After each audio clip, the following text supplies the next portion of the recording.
And now, here's Norman Swan with Monitor, our weekly report on social research. Hello.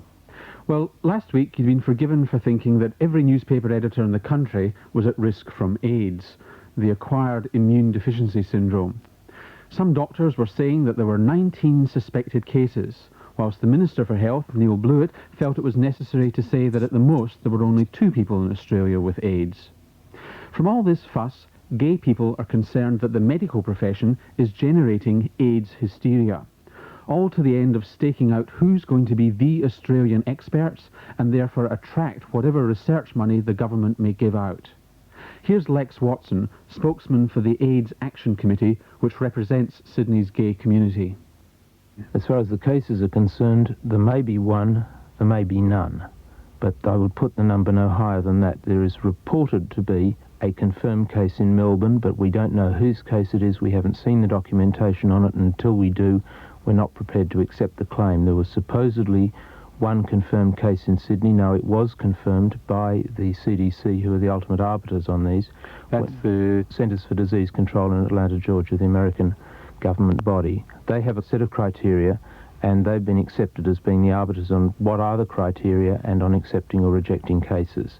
Now, the one Sydney case was accepted by CDC earlier this year, but since then CDC have tightened up their criteria, and the team now admit that if that case was submitted now, it would fall outside those criteria, i.e. it would not be a confirmed case.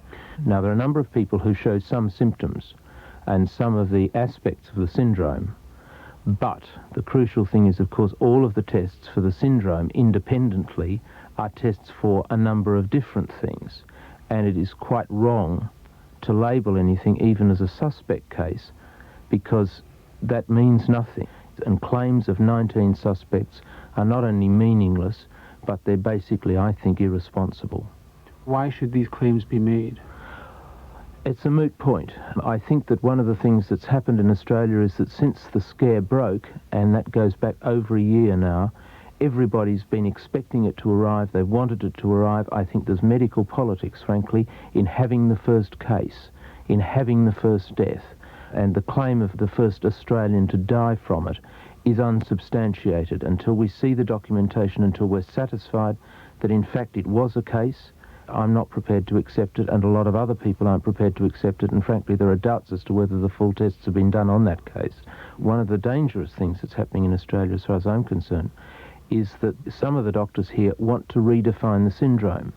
Because they haven't found cases that fit the syndrome from America, there is talk about changing the Australian criteria, and that looks suspiciously, to my mind, like changing it so that in fact they can put their cases into the syndrome, and it's not on. Really, so they would say that Australia, with perhaps 1 or 2 cases, should redefine the syndrome, whereas the CDC's got about 1,700 cases. I'd say they know better than the CDC. Well, CDC has been accepted worldwide, and there's absolutely no good reason that we're aware of why Australia should do other than automatically accept the CDC criteria. The other thing that was said last weekend was that they could predict how many cases there were going to be over the next year, because in America the rate of increase in the cases was doubling every 6 months. Is there any truth in that? No, there's not. For a while it appeared as though the number of reported cases in America was doubling every 6 months, but one of the things that was happening, of course, is that people were becoming much more aware of the syndrome and therefore much more likely to identify it and report it. And with retrospective reporting, they've now turned up cases that they think were probably cases in the 50s, and the incidence of reported cases, particularly from New York, which is reporting about half of the total cases, that is in fact slowed down quite dramatically over the last 6 months. Lex Watson with some sobering comments for the medical hysterics.